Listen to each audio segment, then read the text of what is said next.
Hello friends, good morning. সবাই কেমন আছো? আশা করছি ভালো আছো। তো আমিও খুব ভালো আছি। তো মল্লিকার ব্লগে সবাইকে অনেক অনেক স্বাগত জানাই।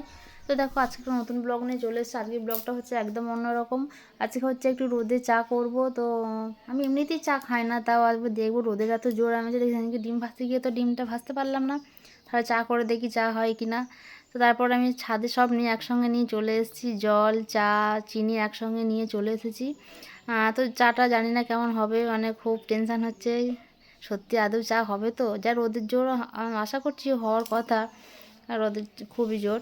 তো চলো দেখি চাটা তারপরে হয় কি না। তো হ্যালো বাবা, তো চলো দেখি আজকে চা করে খাবো।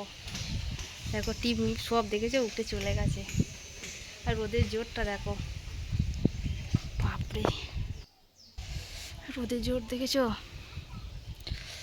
বাপরে বাপরে, এই দেখো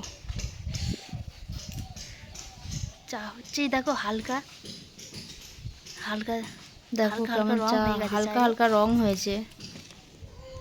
তো চামচটা নিয়ে আসি, তখন চাটা হোক।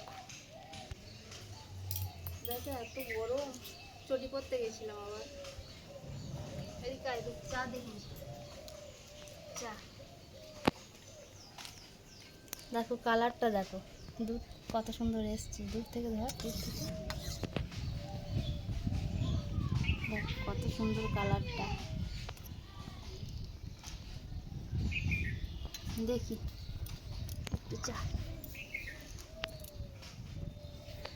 ঠান্ডা করে খাবে, নাহলে জিভ পুড়ে যাবে। একটু মানে দূরে ধর, একটু দূরে ধর। সেদিকে ডিম ভাজতে এলাম, তোমাদেরকে ডিম ভাজছে, ডিম তো আর ভাজা হলো না। তাও আমি আরেকদিন চেষ্টা করবো ডিমটা ভাজার। তো দেখি চাটা খেয়ে কেমন লাগে। আর দুধ চা তো না,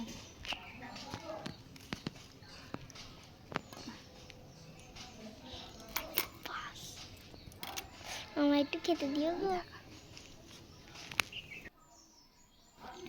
তো দেখো এদিকে আমি চাটা নিয়ে খেতে আরম্ভ করে দিয়েছি। তো কেমন হয়েছে জানি, একটু হালকা তেতকুটে আছে, কারণ এটা রোদে চা করা তো, চাটা ফোটেনি, কিছু হয়নি। তো এমনি বেশ ভালোই লাগলো আর চাটা খেতে। আর যদি ব্লগটা ভালো লেগে থাকে অবশ্যই লাইক কমেন্ট শেয়ার করে দিও। চলো টাটা বাই বাই, আবার পরে একটা নতুন ব্লগ নিয়ে তোমাদের সঙ্গে দেখা হচ্ছে। ততক্ষণ সবাই খুব খুব ভালো থেকো।